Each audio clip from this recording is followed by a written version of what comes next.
శాంతి. ఈరోజు 10/3/26 మార్చ్ 10వ తేదీ బాబా యొక్క సాకార రూపంలోని మధురమైన మహావాక్యాల్ని విందాము. మధురమైన పిల్లలు, దేహాభిమానం అన్నింటికన్నా పెద్ద రోగము, దీనివల్లే కిందకు దిగజారారు. కావున ఇప్పుడు దేహీ అభిమానులుగా అవ్వండి. దేహాభిమానం అన్నింటికన్నా పెద్ద రోగము, దీనివల్లే కిందకు దిగజారారు. కావున ఇప్పుడు దేహీ అభిమానులుగా అవ్వండి. ఈరోజు ప్రశ్న, పిల్లలైన మీరు కర్మాతీత స్థితిని ఎప్పుడు పొందుతారు? జవాబు, ఎప్పుడైతే యోగ బలం ద్వారా కర్మభోగంపై విజయాన్ని పొందుతారో, పూర్తిగా దేహాభిమానులుగా అవుతారో, అప్పుడు కర్మాతీతులుగా అవుతారు. ఈ దేహాభిమాన రోగం అన్నింటికన్నా పెద్ద రోగము, దీనివల్లే ప్రపంచం పతితంగా అయింది. దేహీ అభిమానులుగా అయినట్లయితే ఆ సంతోషము, ఆ నశ ఉంటుంది. నడవడిక కూడా బాగుపడుతుంది. ఈరోజు పాట, ఓ రాత్రి ప్రయాణికుడా అలసిపోకు, హే రాత్కే రాహి థక్ మత్ జానా, సుబహ్ మంజిల్ దూర్ నహీ హై. ఓం శాంతి. యాత్రికులంటే ఏంటో పిల్లలు అర్థం చేసుకున్నారు. బ్రహ్మముఖ వంశావళి బ్రాహ్మణులైన మీరు తప్ప ఇంకెవరూ దీని అర్థాన్ని వివరించలేరు. దేవి దేవతలుగా ఉన్నప్పుడు మీరు కూడా మనుషులుగానే ఉన్నారు. కానీ మీ నడవడిక చాలా బాగుండేది. మీరు సర్వగుణ సంపన్నులుగా, 16 కళా సంపూర్ణులుగా ఉండేవారు. మీరు విశ్వాధిపతులుగా ఉన్నారు. వజ్ర సమానంగా ఉన్న మీరు గవ్వ సమానంగా ఎలా అయ్యారో ఇది మనుష్యులకెవరికీ తెలియదు. తల క్రిందలుగా అయిన మీరు నంబర్ వారీగా పురుషార్థానుసారంగా సరి అయ్యారు. ఇప్పుడు మీరు ఇంకా దేవతలుగా అవ్వలేదు, పరివర్తన చెందుతున్నారు. కొందరు కొద్దిగా మారారు, కొందరు 5% మారారు, కొందరు 10% మారారు. భారతదేశమే స్వర్గంగా ఉండేదని ప్రపంచానికి తెలియదు. క్రీస్తు కన్నా 3000 సంవత్సరాల పూర్వం భారతదేశంలో దేవి దేవతలు ఉండేవారని, వారిలో ఇటువంటి గుణాలు ఉండేవని, వారిని దేవి దేవతలని పిలిచేవారని కూడా అంటారు. ఇప్పుడు ఆ గుణాలు లేవు. ఇంత సుసంపన్నంగా ఉన్న భారతదేశం ఇప్పుడు ఇంతగా ఎందుకు దిగజారిందో మనుషుల బుద్ధిలోకి రాదు. అది కూడా బాబాయే వచ్చి అర్థం చేయిస్తారు. మీ నడవడికను తీర్చిదిద్దుకున్న దాన్ని బట్టి మీరు కూడా అర్థం చేయించగలరు. పిల్లలు, మీరు దేవి దేవతలుగా ఉండేవారు, అప్పుడు ఆత్మాభిమానులుగా ఉండేవారు. మళ్ళీ ఎప్పుడైతే రావణ రాజ్యం ప్రారంభమైందో అప్పుడు దేహాభిమానులుగా అయిపోయారు అని బాబా చెప్పారు. ఈ దేహాభిమానం అనే అన్నింటికన్నా పెద్ద రోగం మీకు అంటుకుంది. సత్యుగంలో మీరు ఆత్మాభిమానులుగా ఉండేవారు, ఎంతో సుఖంగా ఉండేవారు. అటువంటి మిమ్మల్ని ఎవరు ఇలా తయారు చేశారు ఇదెవ్వరికీ తెలియదు. మీరు కిందకు ఎందుకు పడిపోయారో బాబా వచ్చి అర్థం చేయిస్తున్నారు. మీరు మీ ధర్మాన్ని మర్చిపోయారు. భారతదేశం పైసాకు విలువ లేనిదిగా అయ్యింది. దానికి ముఖ్య కారణం ఏంటి? దేహాభిమానం. ఇది కూడా డ్రామాలో రచింపబడి ఉంది. ఇంత సుసంపన్నంగా ఉన్న భారతదేశం ఇంత నిరుపేదగా ఎలా అయ్యిందో, ఆది సనాతన దేవీదేవత ధర్మం వారిగా ఉన్న మనం ధర్మభ్రష్టులుగా, కర్మభ్రష్టులుగా ఎందుకు అయ్యామో మనుషులకు తెలియదు. రావణ రాజ్యం రావడం వల్లనే మీరు దేహాభిమానులుగా అయ్యారు. కావుననే మీరు ఇటువంటి స్థితికి చేరుకుంటూ వచ్చారు. మెట్లలో కూడా కిందకెలా దిగజారారో చూపించారు. పైసాకు విలువ లేని వారిగా మనుషులు తయారయ్యేందుకు కారణం దేహాభిమానమే. ఇది కూడా బాబా కూర్చొని అర్థం చేయిస్తారు. శాస్త్రాల్లో కల్పం ఆయువును లక్షల సంవత్సరాలుగా చూపించారు. ఈ రోజుల్లో క్రిస్టియన్లే కాస్త వివేకవంతులుగా ఉన్నారు. వారు కూడా క్రీస్తుకు 3000 సంవత్సరాలకు పూర్వం స్వర్గం ఉండేది అని అంటారు. హెవెన్, స్వర్గము అని ప్రాచీన భారతదేశాన్ని పిలుస్తున్నారని భారతవాసులు అర్థం చేసుకోలేరు. ఈ రోజుల్లో భారతదేశ పూర్తి చరిత్ర మరియు భౌగోళాలను గురించి ఎవరికీ తెలియదు. కొందరు పిల్లల్లో కొద్దిగా జ్ఞానం ఉండేసరికి దేహాభిమానం వచ్చేస్తుంది. మా వంటి వారు ఇంకెవ్వరూ లేరు అని భావిస్తారు. భారతదేశం ఇటువంటి దుర్దశకు ఎందుకు చేరుకుందో బాబా వచ్చి అర్థం చేయిస్తారు. బాపు గాంధీ కూడా పతిత పావన రా, వచ్చి రామరాజ్య స్థాపన చెయ్యి అని పిలిచేవాడు. ఆత్మకు తప్పకుండా ఎప్పుడో తండ్రి నుండి సుఖం లభించి ఉంటుంది. కావుననే పతిత పావనుణ్ణి స్మృతి చేస్తారు. శూద్రుల నుండి బ్రాహ్మణులుగా ఏ పిల్లలైతే అవుతున్నారో వారు కూడా పూర్తిగా దేహీ అభిమానులుగా అవ్వటం లేదు అని బాబా అర్థం చేయిస్తున్నారు. గడియ గడియ దేహాభిమానంలోకి వచ్చేస్తారు. ఇది అన్నింటికన్నా పాత రోగము. దీనివల్లే ఇలాంటి పరిస్థితి ఏర్పడింది. దేహీ అభిమానులుగా అయ్యేందుకు ఎంతో కష్టపడాలి. ఎంతగా దేహీ అభిమానులుగా అవుతారో అంతగా బాబాను స్మృతి చేస్తారు. ఆ తర్వాత అపారమైన సంతోషం ఉండాలి. పారబ్రహ్మతత్వంలో ఉండే ఆ పరమేశ్వరుణ్ణి పొందాలనే చింత ఉండేది. ఇప్పుడు అతడు లభించేశాడు. అతడి ద్వారా 21 జన్మల వారసత్వం లభిస్తోంది. మాకు ఇంకేం కావాలి అని మీరు అంటారు. మీరు కేవలం దేహీ అభిమానులుగా అవ్వండి. నన్నొక్కడినే స్మృతి చేయండి. గృహస్థ వ్యవహారాల్లోనూ ఉండండి. మొత్తం ప్రపంచమంతా దేహాభిమానంలో ఉంది. అంత ఉన్నతంగా ఉన్న భారతదేశం కిందకు దిగజారిపోయింది. దాని చరిత్ర భౌగోళికాలు ఏంటో ఎవరూ చెప్పలేరు. ఈ విషయాలు ఏ శాస్త్రాల్లోనూ లేవు. దేవతల ఆత్మాభిమానులుగా ఉండేవారు. ఒక దేహాన్ని వదిలి ఇంకొక దేహాన్ని తీసుకోవాలని వారికి తెలుసు. అంతేకాని వారు పరమాత్మ అభిమానులుగా లేరు. మీరెంతగా బాబాను స్మృతి చేస్తారో, దేహి అభిమానులుగా ఉంటారో అంతగా చాలా మధురంగా అవుతారు. దేహాభిమానంలోకి రావడం వల్లనే గొడవలు పడతారు, పోట్లాడుకుంటారు, చంచలత్వం వస్తుంది అని బాబా అర్థం చేయిస్తున్నారు. ఈ బాబా కూడా అర్థం చేసుకుంటున్నారు. పిల్లలు దేహాభిమానంలోకి వచ్చి శివబాబాను మర్చిపోతారు. మంచి మంచి పిల్లలు కూడా దేహాభిమానంలో ఉంటారు. ఏమాత్రము దేహీ అభిమానులుగా అవ్వరు.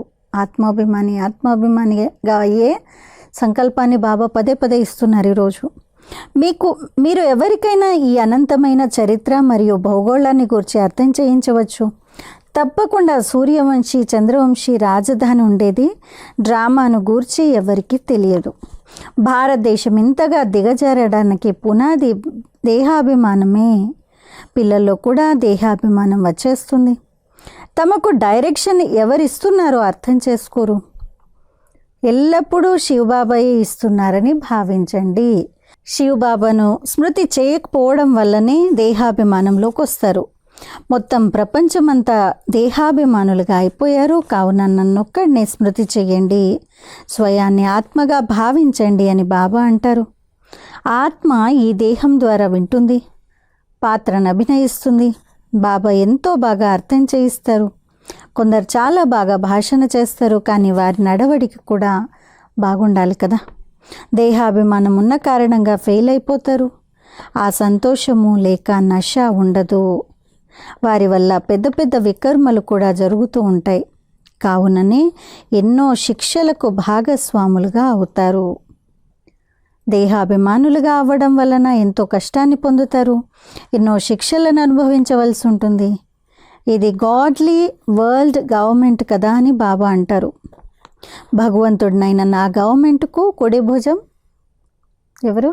శివబాబాకు కుడి భుజం ధర్మరాజు. మీరు మంచి కర్మలు చేసినట్లయితే దానికి మంచి ఫలం లభిస్తుంది. చెడు కర్మలు చేసినట్లయితే దానికి శిక్షలు అనుభవిస్తారు. గర్భ జైల్లో కూడా మనుషులు శిక్షలు పొందుతారు. దాన్ని గూర్చి కూడా ఒక కథ ఉంది. ఈ విషయాలన్నీ ఈ సమయానికి చెందినవే. మహిమ ఒక్క బాబాదే, ఇంకెవ్వరికీ మహిమ లేదు. కావుననే త్రిమూర్తి శివ జయంతి వజ్ర సమానమైందని వ్రాయబడుతుంది. మిగిలిన జయంతులన్నీ గవ్వ సమానమైనవి. శివబాబా తప్ప ఇంకెవరూ పావనంగా తయారు చేయలేరు. పావనులుగా అవుతారు, మళ్ళీ రావణుడు పతితులుగా తయారు చేస్తాడు. అతడి వల్ల అందరూ దేహాభిమానులుగా అయిపోయారు. ఇప్పుడు మీరు దేహీ అభిమానులుగా అవుతారు. మీ ఈ దేహీ అభిమానం 21 జన్మలు నడుస్తుంది. కావున బలిహారం అంతా ఆ ఒక్కరిదేనని మహిమ చేయబడుతుంది. భారతదేశాన్ని స్వర్గంగా తయారు చేసేది ఒక్క శివబాబాయే. ఇది ఎవ్వరికీ తెలియదు. పరంపిత పరమాత్మనే శివ అని పిలుస్తారు. వారి చరిత్ర మొట్టమొదట కావాలి. శివబాబా ఎప్పుడు వస్తారో తెలియాలి. దేహాభిమానం కారణంగా పతనం జరుగుతుందని మీకు తెలుసు. అలా జరిగినప్పుడే ఉన్నతిని కలిగించేందుకు బాబా వస్తారు. ఉన్నతి మరియు పతనం పగలు మరియు రాత్రి వంటివి. జ్ఞాన సూర్యుడు ఉదయించి అజ్ఞాన అంధకారాన్ని వినాశనం చేస్తారు. అన్నింటికన్నా పెద్ద అజ్ఞానం ఈ దేహాభిమానం. ఆత్మను గూర్చి ఎవ్వరికీ తెలియదు. ఆత్మయే పరమాత్మ అని అంటారు. మరి వారెంత పాపాత్ములుగా అయ్యారు. కావుననే పతనం జరిగింది. 84 జన్మల మెట్లు దిగుతూ వచ్చారు. ఈ ఆట రచింపబడి ఉంది. ఈ ప్రపంచ చరిత్ర మరియు భౌగోళాలను పిల్లలైన మీరే తెలుసుకున్నారు. ఇది ఇంకెవ్వరికీ తెలియదు. విశ్వ పతనం ఎలా జరిగిందో మీకే తెలుసు. వారు విజ్ఞానం ద్వారా ఎంతో అభివృద్ధిని పొందుతున్నామని భావిస్తారు. కానీ ప్రపంచం ఇంకా పతితంగా నరకంగా అయిపోతోందని వారు భావించరు. వారిలో దేహాభిమానం చాలా ఎక్కువగా ఉంది. ఇప్పుడు మీరు దేహీ అభిమానులుగా అవ్వాలి అని బాబా అంటున్నారు. మంచి మంచి మహారథులు ఎంతోమంది ఉన్నారు. జ్ఞానం చాలా బాగా వినిపిస్తారు. కానీ దేహాభిమానం పూర్తిగా తొలగలేదు. దేహాభిమానం కారణంగా కొందరిలో క్రోధం అంశము, కొందరిలో మోహం అంశం ఎంతో కొంత ఉంది. నడవడిక బాగుపడాలి కదా. చాలా మధురంగా అవ్వండి. అప్పుడే పులి మరియు మేక కలిసి నీరు తాగివని ఉదాహరణనిస్తారు. అక్కడ దుఃఖాన్నిచ్చే జంతువులు ఏవి ఉండవు స్వర్గంలో. ఈ విషయాలను కూడా ఎంతో కష్టంగా ఏ ఒక్కరూ అర్థం చేసుకుంటారు. నంబర్ వారీగా అర్థం చేసుకుంటారు. కర్మ భోగం తొలగిపోయి కర్మాతీత స్థితి ఏర్పడటం కష్టమవుతుంది. చాలామంది దేహాభిమానంలోకి వస్తారు. తమకి సలహాను ఎవరిస్తున్నారో వారికి అర్థం కాదు. శ్రీమతం శ్రీకృష్ణుని ద్వారా ఎలా లభిస్తుంది? ఇతడు లేకుండా నేను శ్రీమతాన్ని ఎలా ఇవ్వగలనని శివబాబా అంటారు. ఇతడే నా స్థిరమైన రథము. దేహాభిమానంలోకి వచ్చి తప్పుడు కార్యాలను చేసి వ్యర్థంగా మిమ్మల్ని మీరు నష్టపరుచుకోకూడదు. అలా చేస్తే చాలా తక్కువ పదవిని పొందుతారు. చదువుకున్న వారి ముందు చదువుకోని వారు తక్కువ పదవిని పొందుతారు. సంపూర్ణంగా ఉండవలసిన భారతదేశ చరిత్ర మరియు భౌగోళాల వివరాలు ఇప్పుడు లేవని చాలామంది అంటారు. వారికి అర్థం చేయించవలసి ఉంటుంది. మీరు తప్ప ఇంకెవ్వరూ అర్థం చేయించలేరు. కానీ దేహీ అభిమాని స్థితి కావాలి. వారే ఉన్నత పదవిని పొందగలుగుతారు. ఇప్పటి వరకు ఎవరూ ఇంకా కర్మాతీత స్థితికి చేరుకోలేదు. ఇతడికి అంటే బాబాకు ఎన్నో బాధ్యతలున్నాయి. బ్రహ్మబాబాకి ఎంతో చింత ఉంటుంది. డ్రామానుసారంగా జరుగుతుంది అని తెలిసినా అర్థం చేయించేందుకు యుక్తులనైతే రచించవలసి ఉంటుంది కదా. కావుననే పిల్లలైన మీరు నాకన్నా ఎక్కువగా దేహీ అభిమానులుగా అవ్వగలరు. మీపై ఏ బాధ్యత లేదు అని బాబా అంటారు. బ్రహ్మబాబాకున్న బాధ్యతలతో చూస్తే మనకున్న బాధ్యతలు చాలా తక్కువ. కాబట్టి మీరు చాలా ఈజీగా దేహీ అభిమానులుగా అవ్వగలరని బాబా అంటున్నారు. బాబాపై ఎంతో భారం ఉంది. ప్రజాపిత బ్రహ్మ శిరస్సు వంటివాడు కదా. ఇతడిలో శివబాబా కూర్చున్నారని ఎవరికీ తెలియదు. మీలో కూడా ఏ కొద్ది మందికో అతి కష్టం మీద ఈ నిశ్చయం ఉంటుంది. కావున ఈ ప్రపంచ చరిత్ర మరియు భౌగోళం తెలుసుకోవాలి కదా. భారతదేశంలో స్వర్గం ఎప్పుడు ఉండేది, అది మళ్ళీ ఏమైంది, ఎలా పతనం జరిగింది అన్నది ఎవ్వరికీ తెలియదు. ఎప్పటి వరకైతే మీరు అర్థం చేయించరో అప్పటి వరకు ఎవరు అర్థం చేసుకోలేరు. కావుననే బాబా డైరెక్షన్ ఇస్తారు. మీరు చదువుకున్నట్లయితే స్కూళ్ళకు వెళ్ళి చరిత్ర భూగోళాలన్నీ తెలియచేయాలి. పతనాన్ని గూర్చి భాషణ చేయాలి. వజ్ర సమానంగా ఉన్న భారతదేశం గవ్వగా ఎలా మారింది, అలా అయ్యేందుకు ఎన్ని సంవత్సరాలు పట్టిందో మేము అర్థం చేయించగలము. ఈ విధమైన కరపత్రాలను విమానాల ద్వారా వేయవచ్చు. అర్థం చేయించేవారు చాలా వివేకవంతులుగా ఉండాలి. గవర్నమెంట్ వారు సహకరిస్తే వారి విజ్ఞాన్ భవన్ అనే హాల్ ఏదైతే ఢిల్లీలో ఉందో అందులోకి అందరినీ పిలవాలి. వార్తాపత్రికల్లో కూడా వ్రాయాలి. కార్డులు కూడా అందరికీ పంచాలి. ఎన్నో సంవత్సరాల క్రితం బాబా చెప్పినటువంటి హోంవర్క్ అనండి. ఇప్పుడు ఎన్నో కార్యక్రమాలు రీసెంట్గా లాస్ట్ మంత్ కూడా ఒక మంచి కార్యక్రమం అడ్మినిస్ట్రేటర్స్ వింగ్ వాళ్ళ ఒక కర్మయోగి జీవితం అనేటువంటి ఒక టాపిక్ పైన ప్రెసిడెంట్ ఆఫ్ ఇండియా గౌరవనీయులైనటువంటి ద్రౌపది ముర్ము గారి చేతుల మీద ఈ ప్రాజెక్ట్ యొక్క లాంచింగ్ కూడా చేయించడం జరిగింది. ఇదే విజ్ఞాన్ భవన్లో.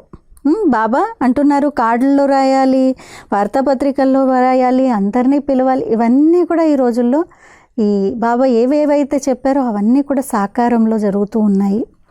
మేము మీకు ప్రపంచ చరిత్ర, భౌగోళం మొదలైన వాటిని గూర్చి ఆది నుండి అంతిమం వరకు అర్థం చేయించగలము అని చెప్పండి. తమకు తామే వస్తారు, వెళ్తారు. డబ్బు విషయమే లేదు. ఎవరైనా మనల్ని కలిసి మనకేదైనా కానుకనిస్తే మనం తీసుకోవడానికి వీల్లేదు. సేవ చేసేందుకు ఉపయోగించవచ్చు, అంతేకాని మనం వాడుకోవడానికి వీల్లేదు. పర్సనల్గా వాడుకోవడానికి వీల్లేదు. సేవ కోసం ఉపయోగించాలి. నేను మీ నుండి దానం తీసుకొని ఏం చేసుకోను? మళ్ళీ నేను మీకు పూర్తిగా నిండుగా ఇవ్వవలసి ఉంటుంది. నేను ఖచ్చితమైన వ్యాపారిని అని బాబా అంటారు. బాబానే పర్సనల్గా తీసుకోరని అంటే బాబా పిల్లలు ఏం సేవ చేస్తున్నారని పర్సనల్గా తీసుకోవడానికి. బాబా అంత పెద్ద సేవ చేస్తేనే తన కోసం తీసుకోవట్లేదు. సేవ కోసం పిల్లల కోసమే ఉపయోగిస్తారు. మరి పిల్లలు కూడా ఎప్పుడు అలా పర్సనల్గా గిఫ్ట్స్ని తీసుకోకూడదు. अच्छा, मीठे मीठे सिक्की लदे बच्चों प्रति माता पिता बाप दादा का याद प्यार और गुड मॉर्निंग। रूहानी बाप के रूहानी बच्चों को नमस्ते। हम रूहानी बच्चों की रूहानी माता पिता बाप दादा को याद प्यार, गुड मॉर्निंग और नमस्ते। ధారణ కొరకు ముఖ్య సారము. మొదటి పాయింట్, దేహాభిమానంలోకి వచ్చి ఏ తప్పుడు పనులు చేయకూడదు. దేహి అభిమానులుగా అయ్యేందుకు పూర్తిగా పురుషార్థం చేయాలి. మీ నడవడికను తీర్చిదిద్దుకుంటూ ఉండాలి. 2, చాలా చాలా మధురంగా శీతలంగా అవ్వాలి. లోపల క్రోధము, మోహాల భూతాలు ఏవైతే ఉన్నాయో వాటిని తొలగించి వేయాలి. ఈరోజు వరదానము, పుణ్యాత్మ భవ. రిగార్డ్ను ఇచ్చే రికార్డ్ను మంచిగా ఉంచుకొని సంతోషమనే మహాదానాన్ని ఇచ్చే పుణ్యాత్మ భవ. రిగార్డ్నిచ్చే రికార్డ్ను మంచిగా ఉంచుకొని సంతోషమనే మహాదానాన్ని ఇచ్చే పుణ్యాత్మ భవ. వర్తమాన సమయంలో నలువైపులా రిగార్డ్ అంటే గౌరవాన్ని ఇచ్చే రికార్డ్ను మంచిగా ఉంచుకునే ఆవశ్యకత ఉంది. ఈ రికార్డే మళ్ళీ నలువైపులా మ్రోగుతుంది. గౌరవాన్ని ఇవ్వడము మరియు గౌరవాన్ని తీసుకోవడము. చిన్నవారికి కూడా గౌరవాన్ని ఇవ్వండి, పెద్దవారికి కూడా గౌరవాన్ని ఇవ్వండి. రిగార్డ్ యొక్క రికార్డ్ ఇప్పుడు వెలువడాలి. అప్పుడు సంతోషమనే దానాన్ని చేసి మహాదాని పుణ్యాత్మగా అవుతారు. ఎవరికైనా గౌరవాన్ని ఇచ్చి వారిని సంతోషపరచటము ఇదన్నింటికన్నా పెద్ద పుణ్యకార్యము, సేవ అవుతుంది. స్లోగన్, ప్రతి ఘడియను అంతిమ ఘడియగా భావించినట్లయితే ఎవరు రెడీగా ఉంటారు. ప్రతి ఘడియను అంతిమ ఘడియగా భావించినట్లయితే ఎవరు రెడీగా ఉంటారు. అవ్యక్త సూచనలు, నిశ్చయమనే పునాదిని దృఢంగా చేసుకుని సదా నిర్భయంగా నిశ్చింతగా ఉండండి. జ్ఞాన సబ్జెక్ట్ ఉన్నట్లు సేవకు కూడా సబ్జెక్ట్ ఉంది. ఎవరైతే ఇందులో విశ్వాసపాత్రులై నిశ్చయ బుద్ధి కలవారిగా ఉంటారో వారే ముందు నెంబర్లోకి వెళ్ళగలరు. ఉదయం నుండి రాత్రి వరకు మీ ప్రోగ్రామ్ను ఫిక్స్ చేసుకుని రోజు డైరీని తయారు చేసుకోండి. ఎందుకంటే మీరు బాధ్యత కలవారు, మామూలు వారు కారు. విశ్వ కళ్యాణకారి ఆత్మలు. ఎంత పెద్దవారుగా ఉంటారో అంతగానే వారి దినచర్య సెట్ అయి ఉంటుంది. అచ్చా, ఈరోజు మురళీతో పాటు మాతేశ్వరి గారి అమూల్య మహావాక్యాలు 2 పాయింట్ల గురించి ముఖ్యంగా మా అమ్మ యొక్క పాయింట్స్ ఉన్నాయి. మొదటి పాయింట్, తమోగుణి మాయ యొక్క విస్తారము. సతోగుణి, రజోగుణి, తమోగుణి అని 3 మాటలను అంటారు. ఇప్పుడు వీటి యథార్థమైన అర్థాన్ని తెలుసుకోవడం తప్పనిసరి. ఈ 3 గుణాలు కలిసి ఉంటాయని మనుషులు భావిస్తారు. కానీ వివేకం ఏమంటుంది? ఈ 3 గుణాలు కలిసి ఉంటాయా లేక 3 గుణాల పాత్ర వేరు వేరు యుగాల్లో ఉంటుందా? వివేకం ఏమంటుందంటే ఈ 3 గుణాలు కలిసి ఉండవు. సత్యుగంలో సతోగుణం ఉంటుంది, ద్వాపరయుగంలో రజోగుణం ఉంటుంది, మరియు కలియుగంలో తమో గుణం ఉంటుంది. సతో ఉన్నప్పుడు రజో తమోలు ఉండవు, రజో ఉన్నప్పుడు సతోగుణం ఉండదు. ఈ 3 గుణాలు కలిసి ఉంటాయి అని మనుషులు భావిస్తుంటారు. ఇలా అనడం పూర్తిగా తప్పు. మనుషులు సత్యాన్ని మాట్లాడుతుంటే పాపకర్మలు చేయకపోతే సతోగుణం కలవారిగా ఉంటారు అని వారు భావిస్తారు. కానీ వివేకం ఏమంటుందంటే సతోగుణం అని మనం అన్నప్పుడు ఈ సతోగుణానికి కల అర్థము సంపూర్ణ సుఖము, అనగా మొత్తం సృష్టి సతోగుణం కలదిగా ఉండటము. అంతేకాని ఎవరైతే సత్యాన్ని మాట్లాడతారో వారు సతోగుణం కలవారు, ఎవరైతే అబద్ధాన్ని మాట్లాడతారో వారు కలియుగ తమో గుణం కలవారు, ప్రపంచం ఇలా నడుస్తుంటుంది అని అనరు. సత్యుగం అని అన్నప్పుడు దాని అర్థం మొత్తం సృష్టిలో సతోగుణ సతో ప్రధానత ఉండాలి. ఆ ఒకానొక సమయంలో అలా సత్యుగం ఉండేది. అక్కడ మొత్తం ప్రపంచం సతోగుణం కలదిగా ఉండేది. ఇప్పుడు ఆ సత్యుగం లేదు. ఇప్పుడైతే కలియుగ ప్రపంచము, మొత్తం సృష్టిలో తమో ప్రధానత కల రాజ్యం ఉంది. ఈ తమో గుణ సమయంలో మరలా సతోగుణం ఎక్కడి నుండి వచ్చింది? ఇప్పుడు ఘోర అంధకారం ఉంది. దీన్ని బ్రహ్మరాత్రి అని అంటారు. బ్రహ్మ పగలు సత్యుగం మరియు బ్రహ్మరాత్రి కలియుగము. కనుక మనం ఈ రెండింటిని కలపలేము. ఇక రెండవ పాయింట్, కలియుగ నిస్సార ప్రపంచం నుండి సత్యుగ సార ప్రపంచంలోకి తీసుకొని పోవటము ఒక పరమాత్మని పనియే. ఈ కలియుగ ప్రపంచాన్ని నిస్సార ప్రపంచం అని ఎందుకంటారు?